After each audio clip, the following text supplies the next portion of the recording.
5 choses que vous devriez faire pour développer vos photos sur Lightroom.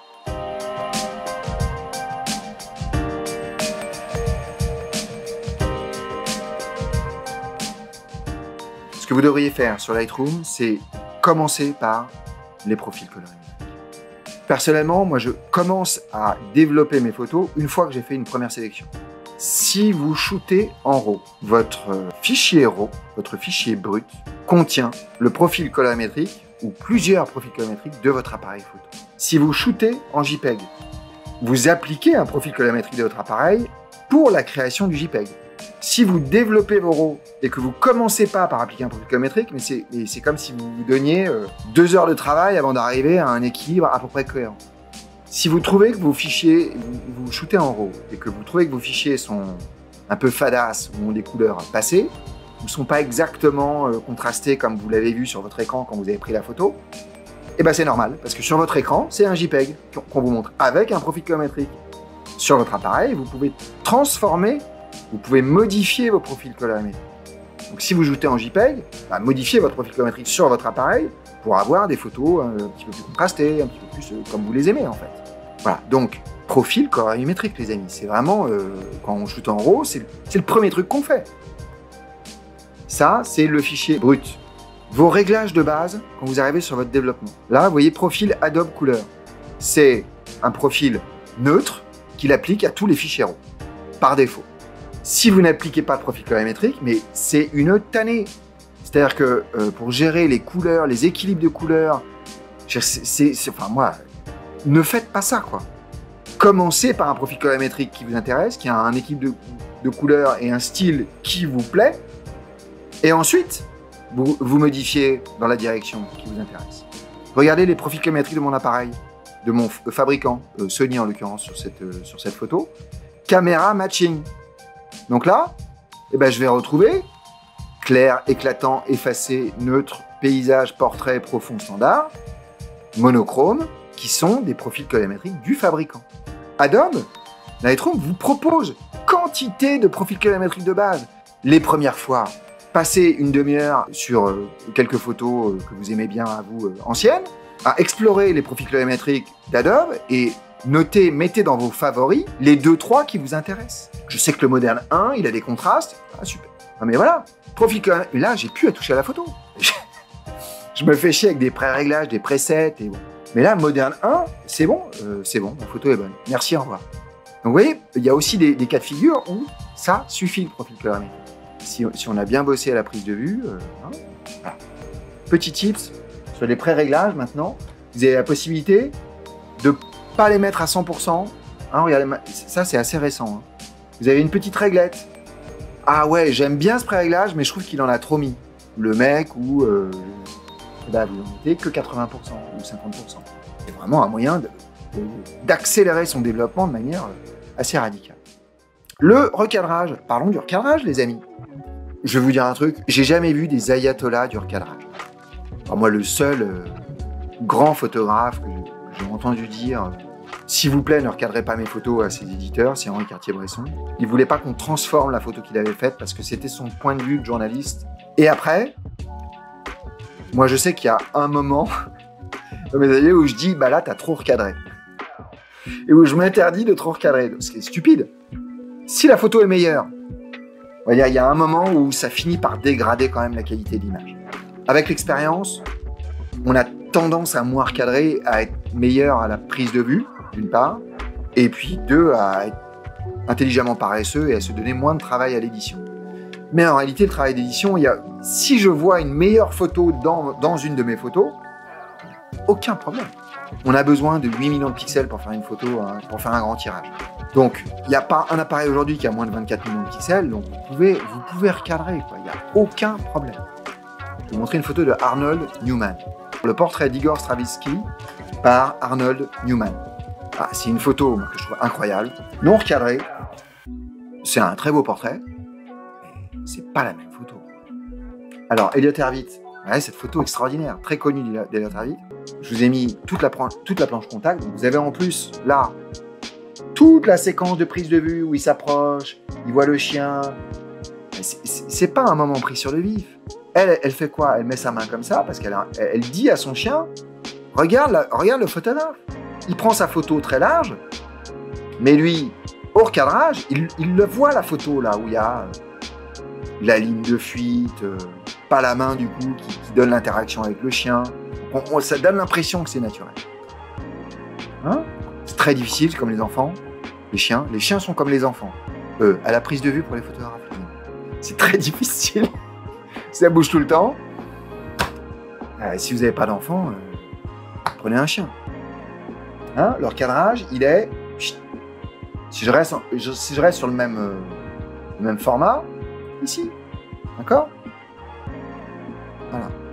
Conseil sur le recadrage, sortez du guide des tiers de Lightroom. Donc ça, touche haut sur Lightroom. Regardez ce que ça fait. Hein?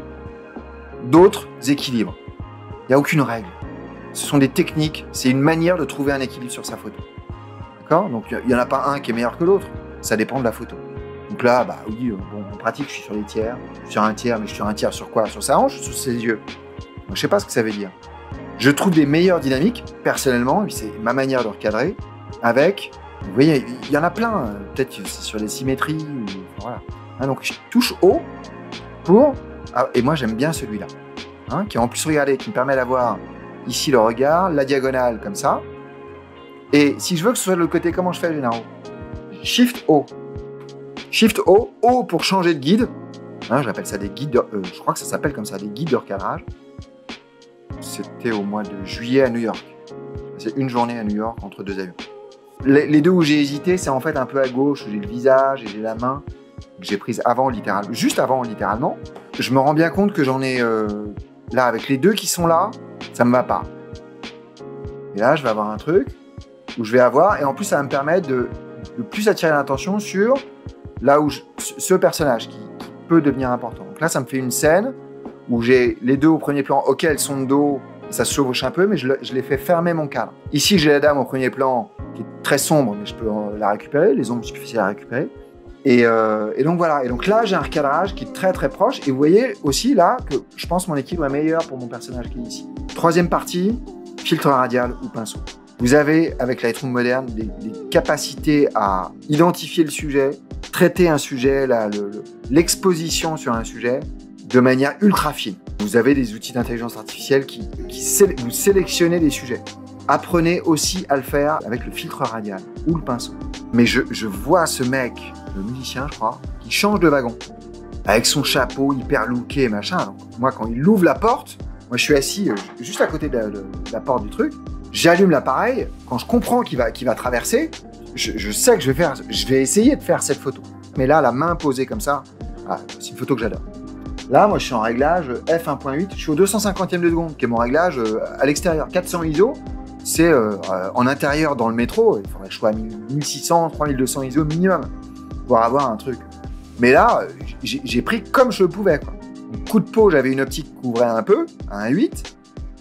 Donc lui, 250e de seconde, 400 ISO, il a ouvert tout ce qu'il a pu. Je suis un peu sous-exposé, mais j'ai ce qu'il me faut. Alors, profil colorimétrique ou petit preset, tonalité automatique. Donc là, je sais ça va être beaucoup trop clair. Moi, c'est pas du tout l'ambiance que je veux. Mais je sais, là, il rajoute un diaphragme, hein, un indice de luminosité. Ensuite, j'applique mon pré-réglage. Là, ça va être un équilibre de couleurs qui va me plaire. Petit filtre radial, où je vais pouvoir donner un léger boost d'exposition. Je peux mettre un 0,20 ou un 0,30 d'indice de luminosité. Sur quoi? Sur qui? Sur mon sujet. Si vous voulez attirer l'attention sur un endroit, sur un détail ou sur un sujet ou hiérarchiser vos informations, vos sujets, si vous le faites de manière très subtile, je fais un filtre radial. Tout mon réglage, 100% de mon réglage sera appliqué sur la zone centrale de mon ellipse, d'accord? Et ensuite, ça va être dégradé jusqu'au bout du filtre. Donc là, je me fais un petit coup de boost sur mon sujet. Et ça va être simplement mes 0,20, 0,30, pas plus. Et vous voyez comment tout ce qui est d'ambiance reste conservé sur le reste, mais j'ai simplement donné un petit coup de projecteur. Les niveaux. Enfin, moi, je suis un grand malade. C'est-à-dire que, mais je pense que ça améliore la photo d'avoir des niveaux qui sont bons. Cette photo est très sombre, mais surtout, cette photo a des éléments de la photo qui doivent être verticaux et qui ne le sont pas. Si vous n'avez pas le centre de votre appareil qui est à l'horizon, ce qui est quand même 95% des photos qu'on fait, à part si on fait de l'architecture et qu'on a des optiques à décentrement, vous visez vers le haut ou vers le bas, même très légèrement, vous allez avoir des déformations. Hein, on fait passer un monde en 3 dimensions dans une photo qui est en 2 dimensions. Là, je vise légèrement vers le haut. J'ai pas besoin d'avoir le trottoir qui est devant moi, d'avoir trop de sol. Puis la structure qui est au-dessus m'intéresse. Je suis un petit peu aussi penché. Vous avez plusieurs manières de travailler vos niveaux. Vous avez redressé automatiquement la photo. Je veux dire, c'est 2 secondes, quoi. Comme je vise toujours un petit peu vers le haut, en réalité, je ne ferai pas ça sur cette photo-là. Vous avez un outil qui s'appelle outil transformation ou upright, c'est l'ancienne version. Ils ont mis les deux maintenant. Hein. Automatique, dans 80% des cas, moi, ça fonctionne. Là, il va me faire la bonne photo. Redresser comme ça, par l'outil upright ou par en ajustant les niveaux, vous allez devoir recadrer un petit peu. C'est aussi pour ça que ça peut être bien de viser un peu plus large pour tenir, surtout dans les environnements urbains, pour tenir compte de ces légers cadrages, de ces légers redressements. Une petite exposition automatique, il va m'en mettre trop comme d'habitude. Voilà, donc là il me rajoute 2, c'est pas du tout ma photo. Hein. Donc à 0,75, 0,90, c'est une histoire d'ambiance. Hein.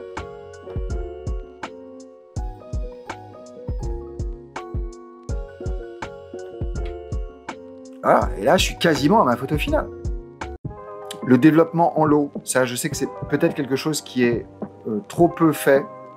Donc si vous voulez, une fois que j'ai fait une première sélection de photos, c'est pas la sélection finale, mais en gros je fais un premier passage de sélection de photos sur un shoot ou sur une journée ou sur quoi que ce soit, où je fais aucun traitement pour aller plus vite. Ensuite, j'applique en low un traitement. Donc là je vais le faire sur toutes les photos, ça n'a aucun sens, mais c'est juste pour vous expliquer. J'applique sur une photo, contrôle les tonalités automatiques. Après, j'irai faire du cas par cas, photo par photo. Là, ça va être trop. Je vais enlever un gaffe. J'applique un pré-réglage. Je sélectionne la première photo, d'accord, celle qui est ma photo de référence. J'appuie sur Shift. J'appuie sur la dernière photo. Et là, je fais CTRL SHIFT S. Pomme Shift S pour ceux qui sont sur Apple. Et vous allez sur synchroniser les paramètres. Et là, vous sélectionnez exactement ce. Si vous ne savez pas, vous sélectionnez tout. Typiquement, le recadrage, si vous avez recadré votre photo, faites pas le même recadrage partout. J'avais oublié qu'il y avait un bouton pour ça. Ah, mais CTRL-SHIFT-S, apprenez les touches de raccourci, c'est vraiment pratique. Et ça vous permet d'aller beaucoup plus vite sur votre développement. Éditer en low, profil colorimétrique, recadrer, donner des coups de projecteur et les niveaux. Travaillez ça en priorité. Ça va être un gain de temps fabuleux.